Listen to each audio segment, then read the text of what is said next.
What's up, everybody? Welcome to Podcast Now. I'm Alex, and in this video, I want to talk about Xbox. There was a couple stats today, and, they're the leading publisher on PlayStation, Xbox, a lot of different, what's going well for them, what's not going so well for them. I want to kind of talk about it and analyze it in this video. I know my audience maybe tends to skew PlayStation, but I still think this will be fun.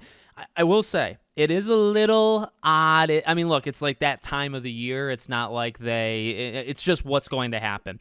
But it is a strange feeling to talk about, because overwhelmingly it's a lot of success. Overwhelmingly they're making a lot of money. Overwhelmingly they're doing a lot of things that actually are improvements, whether it's year over year or just like generally doing quite well. And this comes like just a few weeks after they lay off like Microsoft as an entity laid off thousands upon thousands, and Xbox, some of their studios were hit extremely, extremely hard, right? So it is a weird feeling. I think, it's hard to like eliminate that. And, maybe you shouldn't eliminate that from your head. You should say, hey, you're making almost $5 billion annually. That's one big stat for today, okay? They almost made, let's like slightly under, $5 billion from Game Pass over the last, I believe, year, okay? That's a ton of money. And, where does that money go to? I think a lot of it does go to the yearly, like, supporting these studios. Studios obviously have huge budgets for a lot of these games, and do they sell? And if they don't sell, you kind of supplement that with Game Pass money. How you get other games on Game Pass? Well, if you're doing a Ninja Gaiden 4, I don't think that thing comes cheap. And, there's been rumors for a long time. What do they pay to these companies? And I think the answer that's kind of been reported, they could pay $2, $3, $4 million, or they could pay $50 million. So they could pay a pretty penny just to get like a Ninja Gaiden 4, even though it releases everywhere, just to be on Game Pass. That might cost them, $50 million bucks. So, that's where an okay amount, I imagine, of that Game Pass money goes to. But, again, like saying that out loud, and I do think that's fair, saying, okay, you almost made $5 billion. That's a lot. I have to believe that that's like so much money that you should have a little bit left, left over. And what do? Well, you lay off all these people. As for the rest of it, and this is shown kind of monthly. It's not even necessarily new. So their statement, I think, of being like the top publisher on their own system, which some people were saying like, well, wouldn't that be an obvious thing? No, not really. They always make money on their system, right? So anytime a PlayStation game or their own game or a third-party game, whenever that game comes out on their system, they take a cut. I think it's like around 30% or whatever. So, they take a little bit, but that doesn't necessarily have to mean that they're the top publisher on their own console. So, again, this has been shown pretty much every month whenever those like NPD reports kind of come out. Xbox is crushing it in terms of, and this, I think this is a feel-good story. This is something that they should look at and say, okay, when they got things rolling, it's pretty impressive because their games are selling seemingly, right? Not just on their own console, okay? Because again, maybe you expect that, right? An Xbox game does well on Xbox. Well, what about on PlayStation? Some of the highest selling games month to month, and most times, by the way, it's like 2, 3, 4 games in the top 10. I think it's maybe 6 in the top 10 this month, but it ranges. Sometimes it'll be a couple, sometimes it'll be almost all of them Xbox. So games that are selling on PlayStation of the world, like Sea of Thieves, unbelievably well on PlayStation. Forza, I think we heard rumors of maybe like 2+ million just on PlayStation just in the last couple months. I would like to believe Hi-Fi Rush did well there, but that was a while ago. I honestly imagine Gears of War does extremely good. Now August is more packed, right? So I wonder is there's going to be more competition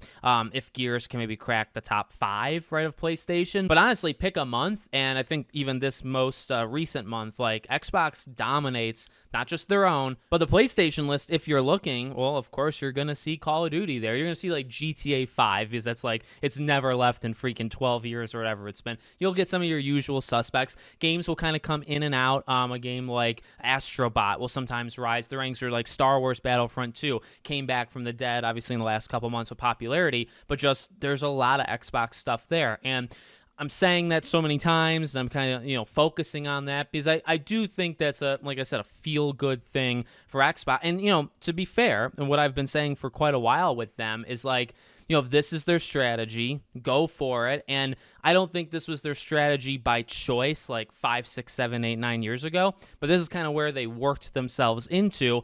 But you know what? That doesn't mean it has to fail. It doesn't mean it has to be a bad idea. It it can work. Now, okay, their revenue is up both from games. I think gaming revenue went up like 9%. Their subscription revenue went up, I think, 16%. Service revenue. So they are making more money on games than they did last year. They're making more money through Game Pass than they did last year. So if they made, by the way, like I think people are trying to figure out the number for Game Pass, because if you do like $5 billion and you divide it by like how much a month, the issue is there's different tiers. So I think if you do the one tier, the most expensive tier, it's like 21 million subscribers. But then if you do the cheapest tier, it's like 41, 42. We know the reported number of Game Pass is around 35, 36, which means I do think most people go towards the free, but it's probably like 60, 40 or 65, 35. Like it's probably that kind of split, but it's making a lot, and it's making more than it did last year, right? Last year, I think made several, like $4+ billion, but this year made even more than that. Now, the one thing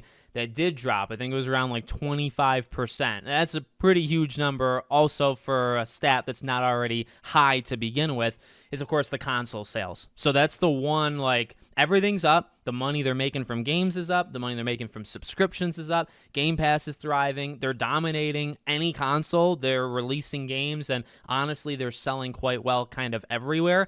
The one thing that's down is nobody's buying an Xbox. In fact, less people are buying it than before, and it already wasn't a very high number. It really just connects. I mean, like, nothing you really say about Xbox is all that much of a hot take, right? Because I don't think it's a hot take to say, like, Game Pass is making a lot of money. It increases year over year. Now, it doesn't increase, I think, as much as they want. And maybe that's where the layoffs come from, right? Like, remember, years ago, I think they wanted it to be like 100 million plus by maybe 2, 3, 4 years from now. And they said this, I think around COVID time, they said, hey, by a certain year, we kind of expect like 100 million. They're at like 35, and it's been within like the 30 range the last couple years. It's not moving. It's not moving nearly quick enough. Will it ever reach 40, 45, 50? I think it does. But I mean, in the next, say, 5 years, are you even going to get half of 100 million? No, I do not think. Even by, say, 2030, do I think that this thing is going to get to 50 million subscribers? Maybe if everything goes right, and that's still only half of what they wanted half a decade ago, right? So I think that is the problem. But again, none of that stuff's really a hot take. Like, things are going well. Some things I think they overshot years ago of how well they thought it would go. And the one thing that isn't going well is the brand of Xbox. Now, you could argue, though, the brand of Xbox, I guess what I mean by that is the console, is the recognition of the console, that like that has greatly diminished to almost not mattering whatsoever. The Xbox brand might actually be doing better, right? Because if the games are selling well, and if the games are selling well on PlayStation, wouldn't PlayStation owners recognize the Xbox brand when they do a Hi-Fi Rush or Sea of Thieves or Gears of War Reloaded or The Outer Worlds later?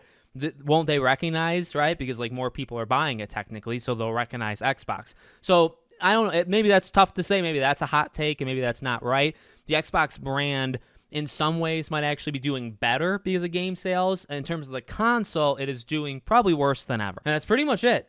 Status quo, to be honest with you. So we'll see how they do. And I mean, it's been a busy year. Like, they've released a lot of games. I don't think it's a surprise. I think it actually would be quite alarming if things were continuing to go down with all the stuff they're doing, right? Like, they've released more games. They've released some really good ones, like, say, Indiana Jones. That is a phenomenal Game of the Year type game from last year, right? So it would be pretty alarming if they're releasing quantity, like literally the amount, quality, so like they're actually releasing some pretty good games and a good amount of them, and they're putting it on other consoles, right? So if you have them doing all of that, which they are, and the numbers were going down, that would, I think, literally mean like the death of the company, because it's like, okay, just people, no matter what we do not care. When in reality, I think there is one thing people don't care about, and it's the Xbox console.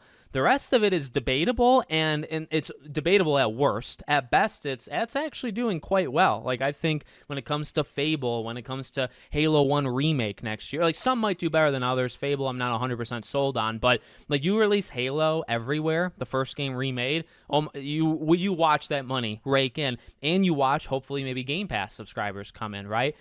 There's more you could go into with Game Pass. We've kind of done it before of like I said, how many extra people can you get? COD was a big one, and if COD's not going to get you like 5, 6, 7, 8 million Game Pass subscribers just because of COD, which it didn't, again, it goes back to what I was just saying.